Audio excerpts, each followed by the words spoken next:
Alright, today I'm going to be elaborating on the test I did before with the orange fuel tanks and the mainsails. So I figured out somewhere between, 2 to 3 of them seem to be perfect for an unloaded rocket, but that's not exactly realistic or a great test. I was just trying to get an idea of what kind of range I was looking at. Now that I know roughly where I'm looking, I can build a rocket and put some weight on it and see how much weight you can actually lift versus just a pretend payload that doesn't mean much. So what I'm doing here is making this so this big orange tank isn't depleted, so these no signs mean right here.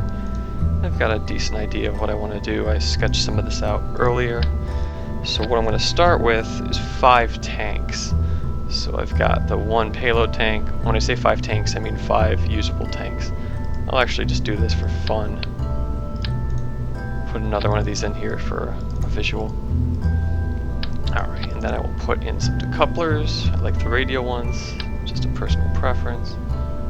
Actually, you know what? If I do 2 pairs in symmetry, it should be a little bit easier to set up later. But they'll be unbalanced, so screw it. I'll do 4 and then reorganize the staging later. So I grab my friends the orange tanks, stick them on there. Alright, so now I have 1, 2, 3, 4, 5. Alright, that's exactly what I wanted, and I'm going to be running this with 3 mainsail engines. So I got my main. Come on. There we go. I gotta turn off the symmetry. Stop it. There you go. So now I've got my 2 engines. I'm going to lock the gimbaling on these outer ones, because otherwise they can make your rocket unstable. Turn my symmetry back on. Grab my fuel lines. I'm going to connect these spare tanks to the... it's too much symmetry. Alright, I'm going to have to go with no symmetry because it's not going to cooperate. So I connect these spares to the outer engines and the outer engines to the central. So these flow from where you start to where you place them. So what this will do is it'll pull from the spares quickest for both the outer engines and the central engine, and then I can kick them off in staging. Alright, so now I'm going to fire every single engine at once and drop these off in pairs. Just bear with me for a moment. This takes a second to do. So I want to make sure I drop these properly. Alright, so I want to drop these tankless engines first.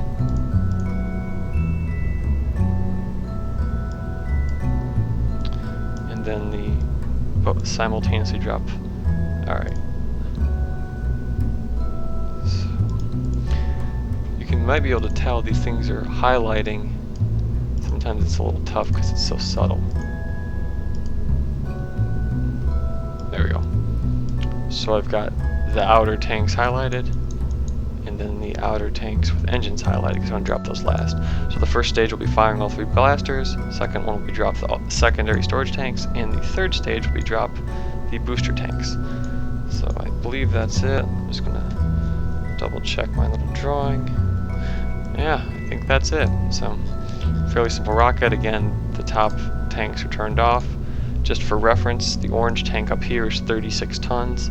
So with this other smaller tank I put just for a visual, that's, let's see, 4.5 tons. So with that and the crap I have on top, we'll say 5 tons for that. So about 41 ton payload.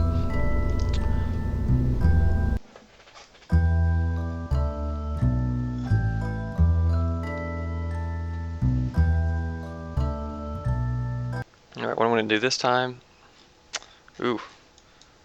should place those a little bit better.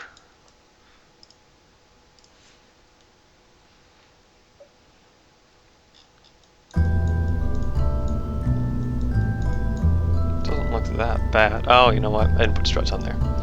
So if you haven't played the game and you're just looking at this to get an idea, well, first off, I'd highly recommend you buy it because it's great. But you have what people call space tape, which is struts, which are little tiny beams that you use to reinforce things.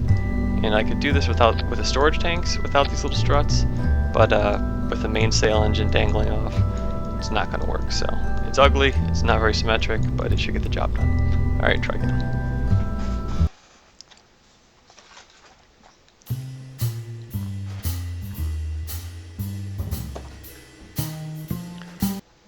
Alright, now the thing's not horribly unstable.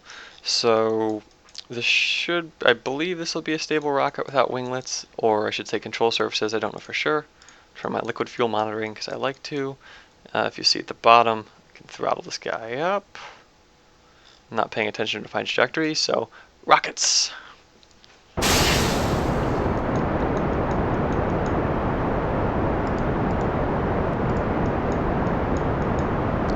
It's not monitoring tanks, I'm monitoring.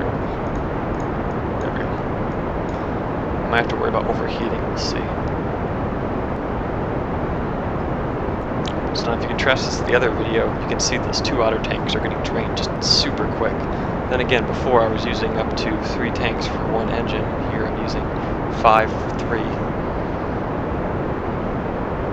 But then again, you gotta remember I am putting up 40-ton payload, so this doesn't look too bad. Getting through the first thickest part of the atmosphere is the toughest. Alright, get ready to drop this. I also forgot to put separatrons on here because it's just a stupid little thing. But that could have knocked out the center of the rocket. Alright. Now watching these.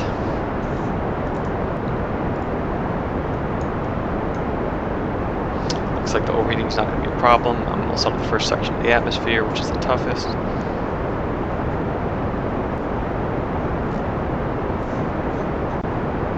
And you can see up here at the very top is your altimeter, or your vertical speed, and you can see it's not constant, so it jumps from 10 to 100 to 1,000.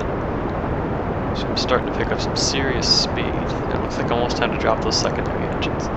If you haven't played the game before, when you drop weight, it makes you go faster, or I should say requires less energy. Alright, down to 1 thruster with just 1 last orange tank.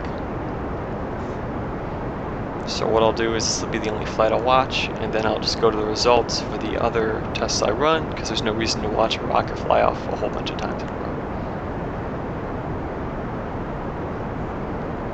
Let's see how we're doing. So this is the orbital view. You can see your trajectory. Here's Earth's first moon, and Earth per 10-second moon, and the whole solar system, which doesn't really matter right now. So let's see. Now it's starting to pick up a decent orbit. I'm also starting to run out of fuel.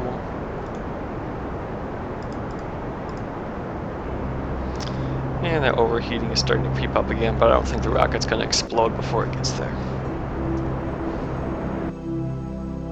So far pretty positive results. The fact that I'm getting this high into orbit, I'm pretty honestly surprised, because getting a whole orange tank into orbit isn't always the easiest, and for like a supply ship, I've kind of now found something that I can put more than 1 orange tank up to refill my space station. I mean, I've got way more than I need to get into the 125 kilometer high Kerbal orbit that I have for that space station. Oh, and it finally crapped out. So you can see up here the altitude it's increasing at a fairly rapid speed because I still have vertical momentum. You can see my orbital speed is starting to decrease though. I could watch that, but there's no really reason to. You can see here I'm at about 637,000 meters. Take a screenshot. Alright, now jump to the next test.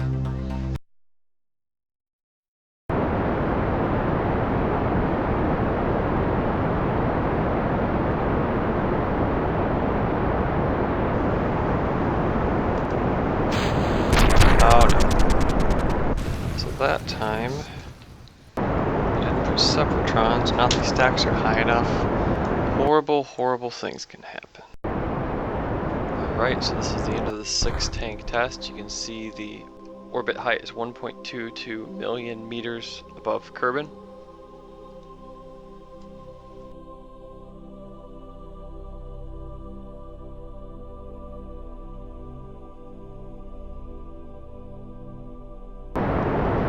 Right here you see the 7 orange tank ship, just so you can get an idea what it looks like.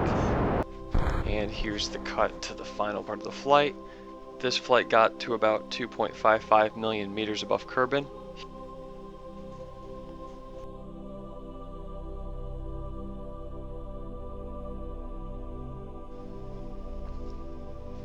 And here's the 8 orange tank ship. And its final moments.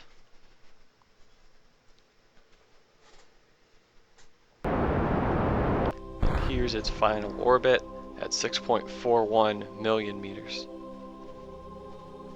And with the 8-tank ship, it started to, or I should say it ascended rather slowly, started to get pretty inefficient with the number of engines I had, and no solid-state boosters. So here's the 9-engine ship taking off. You could kind of tell it was very, very slow. And we're done. We're moving almost 3 kilometers a second. Wow. And now we've gotten to Kerbal escape velocity. So I'll have to go off the sun. So for the final flight with 9 tanks of fuel, you had 13.38 billion meters around the sun. And again, that's outside of Kerbal's influence. The 9-tank ship was very slow in takeoff. It really needed some additional engines or boosters. It was definitely starting to push the limits. You could definitely make it more efficient. Flying at some sort of angle like you would normally would also probably help too. This is a video that was just kind of a follow-up. I originally was doing the one as a test, and then I wanted to make it more practical with the payload. And then what I decided I was actually going to do is to do a third video for this with an actual real ship built up and ready to dock. I'll do a final test in a good configuration. So here you can see the number of fuel tanks for those mainsail engines. Those are non-payload modules, and the overall rocket costs, as well as the orbital distance. And then for the last one, 9 tanks, you can see it got around the sun. So again, this is just a kind of rough idea. You can see with a design like this, you can get into orbit easily. I could have docked with, you know, realistically 5 tanks, 6 if I wanted to push it, and that was with no second stage, with inefficient mainsails burning in the atmosphere. If you'd like to see an actual real design, take a look at the link below for part 3.